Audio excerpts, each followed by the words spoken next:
which Pokemon could really strut their stuff down the runway? Mr.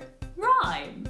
Welcome back to Shelby on Safari, and in today's video we are going to take a closer look at the fashionista icon that is Mr. Rime. In fact, 3 particular fashion influences on this Galarian type Pokemon. So you ready? Join the safari and let's get started.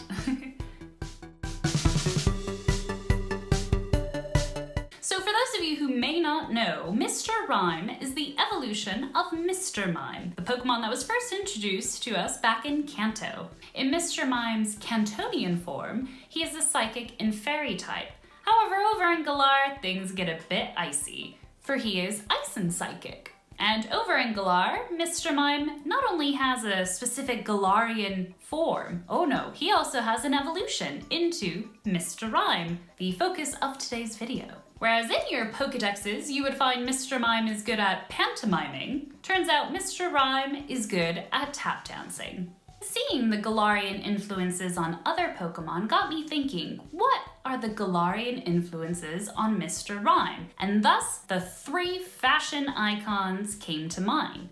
So, first up, we're gonna look at the top of the head. On Mr. Rime, you can see a bowler hat. Now it's time to hop in our TARDISes and go back to 1849, when the Earl of Leicester wanted to get something a bit more practical for his gamekeepers to wear on their heads. For when they were out exploring the grounds, their top hats would constantly get knocked off, and it was quite a faff, if you will. So he enlisted the help of Lock & Co. of St. James's Street in central London. Well, actually, he sent his brother to go on his behalf, because Earl's having, lots to do and whatnot. And his brother seeked out a commission of a hard-wearing, durable hat. Luckily, this is what William and Thomas Bowler actually designed. A strong, low-domed, tight-fitting hat that was covered in felt. When their creation was ready, it was inspected by the Earl's brother, who apparently threw it on the floor and stomped on it.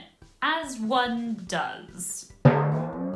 He deemed it ready, and in typical fashion for Lock & Co. at the time, they named it after the first customer to order it. However, over time, it's known as the bowler hat to honor its designers. When the bowler hat first made its rounds in circulation, it was commonly used by the working class men in Britain. However, as time went on, like in the 20th century, it became popular with the gentlemen of finance and governance in London. In fact, the attire became the mark of the city gent, along with tightly wound umbrella and whatnot. But the bowler hat was certainly a key definition of this appearance. Now I have to say, being an American myself, it did actually make its way across the pond. However, my American friends and I refer to it as the derby rather than the bowler hat.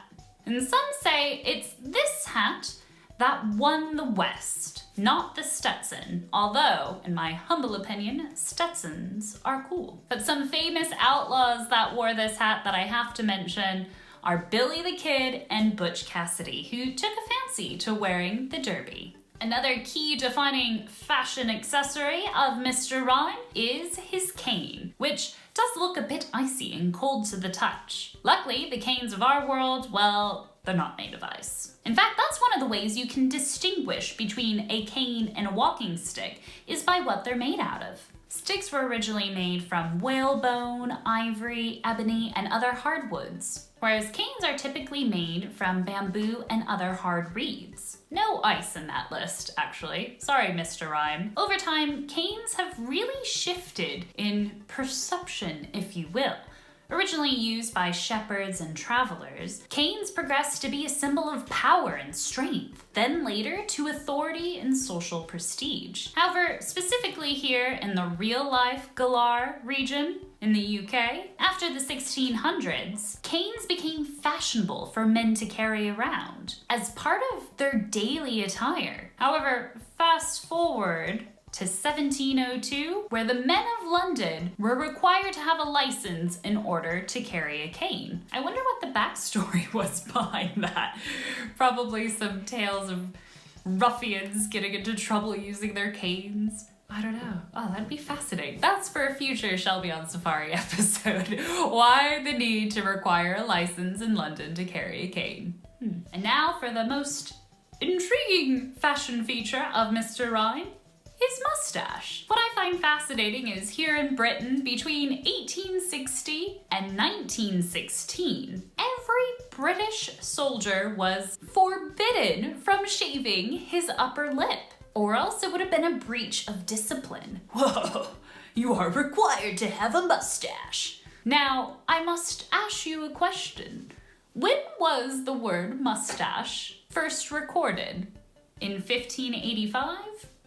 Or in 1855? It's actually 1585 of all things. And we all know how in Galar and in Britain, they certainly love their tea. Well, the mustache cup was invented in the 1860s, particularly to protect the mustache from getting wet when drinking said tea. Ah, I love it.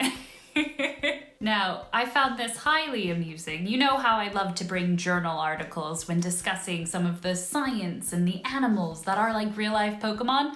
Well, this is a bit of a different journal article. In 1861, an article published in the British Medical Journal suggested that a lot of time was being lost in America by the working men having to shave. In fact, they gave us a figure. They were ever so kind. They suggested that America lost a whopping 36 million working days a year because of shaving.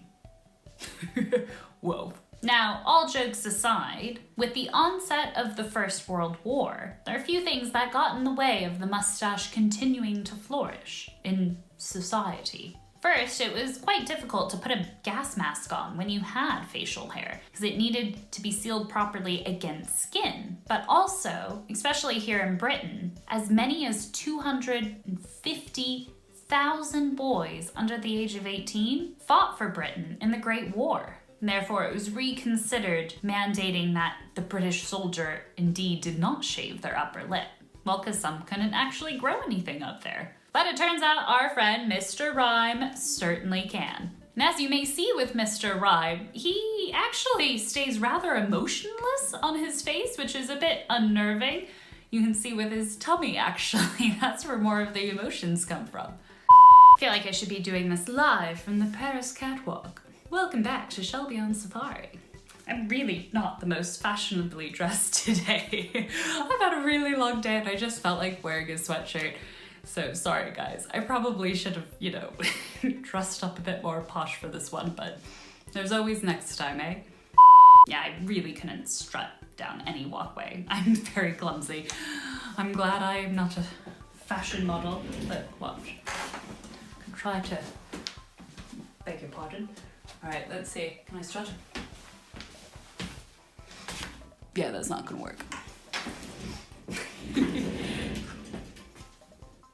Well, if you liked this video, give it a thumbs up down below and let me know what your favorite Galarian Pokemon is down in the comments. I've really enjoyed taking a closer look at the Galarian forms of Pokemon to highlight the amazingness that is finally Wooloo and Squavit being released in Pokemon Go. In fact, if you missed that live stream on a real life Pokemon that is like Wooloo, oh, my favorite, click on it right here. I'll see you over there. Thanks so much for watching, and I'll see you in that video.